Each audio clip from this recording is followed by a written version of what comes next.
High, আমি ঘুম থেকে উঠে পড়েছি। মামা আমাকে দুধ খাইয়ে মিকিদের সাথে বসিয়ে দিয়েছে। পপস এখনো ঘুমন্ত। মামা ওদিকে ব্রাশ করে জল খেয়ে সোজা যাবে রান্না করে।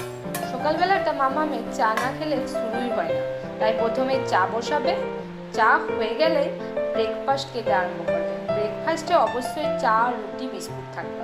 এদিকে পপস আমাকে নিয়ে উঠে বসতে বাধ্য, আর আমি লাফিয়ে যাচ্ছি। পপস হচ্ছে ব্রেকফাস্ট। পপস ব্রেকফাস্ট করেই চলে গেল আবর্জনা ফেলতে, আর আমার নেট গিয়েছে সোফাতে। মামা আমাকে ভিটামিন D3 খাওয়ানোর চেষ্টা করছে, আর আমি মুখ খুলছি না, একদমই খুলছি না। তারপর মামা আমাকে স্নান করে দিবে, আর পপস ভাত করে দেবে। ভাত হয়ে গেলে পপসকে মামা আমাকে দিয়ে দেবে স্নান করার পর, আর পপস আমাকে ঘুম পাড়িয়ে দেবে। এদিকে মাম্মাম করবে রান্না। রান্না চলবে, রান্না চলবে, রান্না চলবে। তারপর টিফিন প্যাক করে মাম্মাম স্নান করেই চলে আসবে আমার কাছে। এদিকে পপস চলে যাবে অফিসে।